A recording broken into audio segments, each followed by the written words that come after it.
Part 5. With this article, we propose to conclude our exposition, though we may resume the discussion in polemic with comrades who have commented on our point of view in other newspapers. The discussion has now been taken up by the whole of the socialist press. The best articles we have come across are those by C. Nicolini in Avanti. These articles were written with great clarity and in line with genuine Marxist principles. We fully concur with them. The Soviets, the councils of workers, peasants and soldiers, are the form adopted by the representative system of the proletariat, in its exercise of power after the smashing of the capitalist state. Prior to the conquest of power, when the bourgeoisie is still politically dominant, it can happen that special historical conditions, probably corresponding to serious convulsions in the institutional arrangements of the state and society, bring Soviets into existence, and it can be very appropriate for communists to facilitate and stimulate the birth of these new organs of the proletariat. We must, however, be quite clear that their formation in this manner cannot be an artificial procedure, the mere application of a recipe, and that in any case, the simple establishment of workers' councils as the form of the proletarian revolution does not imply that the problem of the revolution is resolved, nor that the infallible conditions have been laid out for its success. The revolution may not occur even when councils exist. We shall cite examples. If these are not infused with a political and historical consciousness of the proletariat, a consciousness which is condensed, one might almost say, in the Communist political party. The fundamental problem of the revolution thus lies in gauging the proletariat's determination to smash the bourgeois state and take power into its own hands. Such a determination on the part of the broad masses of the working class exists as a direct result of the economic relations of exploitation by capital.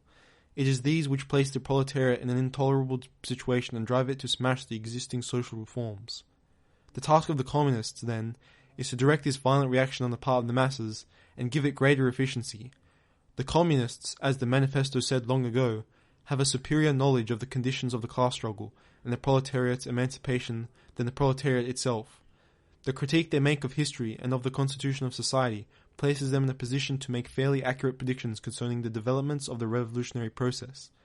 It is for this reason that communists form the class's political party, which sets itself the task of unifying the proletarian forces and organizing the proletariat into the dominant class through the revolutionary conquest of power. When the revolution is imminent and its preconditions have matured in the real world, a powerful communist party must exist, and its consciousness of the events which lie ahead must be particularly acute. As regards the revolutionary organs which will exercise proletarian power and represent the foundations of the revolutionary state on the morrow of the collapse of the bourgeoisie, their consciousness of their role will depend on the extent to which they are led by workers who are conscious of the need for a dictatorship of their own class, that is, communist workers. Wherever this is not the case, these organs will concede the power they have won and the counter-revolution will triumph. Thus, if at any given moment these organs are required, and communists need to concern themselves with setting them up, it should not therefore be thought that in them we have a means of readily outflanking the bourgeoisie, and almost automatically overcoming its resistance to the ceding of power. Can the Soviets, the state organs of victorious proletariat, play a role as organs of revolutionary struggle for the proletariat whilst capitalism still controls the state? The answer is yes, in the sense, however, that at any given stage they may constitute the right terrain for the revolutionary struggle that the party is waging, and at that particular stage the party has to fashion such a terrain, such a grouping of forces, for itself. Today, in Italy, have we reached this stage of struggle? We feel that we are very close to it, but there is one more stage to go through. The Communist Party, which has to work within the Soviets, does not yet exist. We are not saying that the Soviets will wait for it before they emerge. It could happen that events occur differently. But then we will run this grave risk, that the immaturity of the party will allow these organs to fall into the hands of the reformists, the accomplices of the bourgeoisie, the saboteurs and falsifiers of the revolution. And so we feel that the problem of forging a genuine communist party in Italy is much more urgent than the problem of creating Soviets. To study both problems and establish the optimal conditions in which to tackle both without delay, this too is acceptable, but without setting fixed and schematic dates for an almost official inauguration of Soviets in Italy.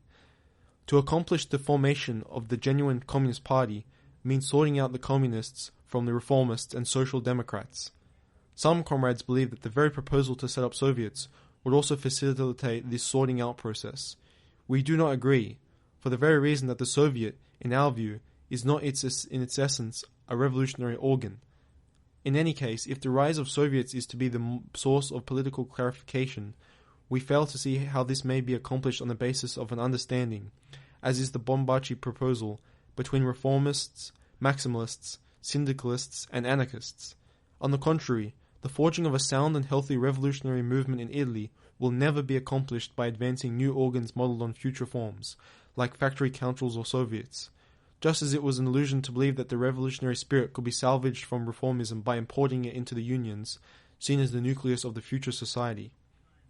We will not effect the sorting out process through a new recipe, which will frighten no one, but by abandoning once and for all the old recipes, the pernicious and fatal methods of the past.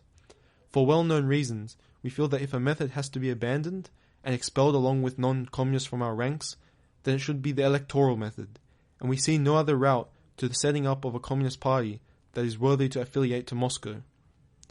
Let us work towards this goal, beginning, as Niccolini puts so well, with the elaboration of a consciousness, a political culture, in the leaders, through a more serious study of the problems of the revolution, with fewer distractions from spurious electoral, parliamentary, and minimalist activities. Let us work towards this goal. Let us issue more propaganda concerning the conquest of power, to build awareness of what the revolution will be, what its organs will be, how the Soviets will really function. Then we can say we have done truly valuable work towards establishing the councils of the proletariat, and winning within them the revolutionary dictatorship that will open up the radiant road to communism.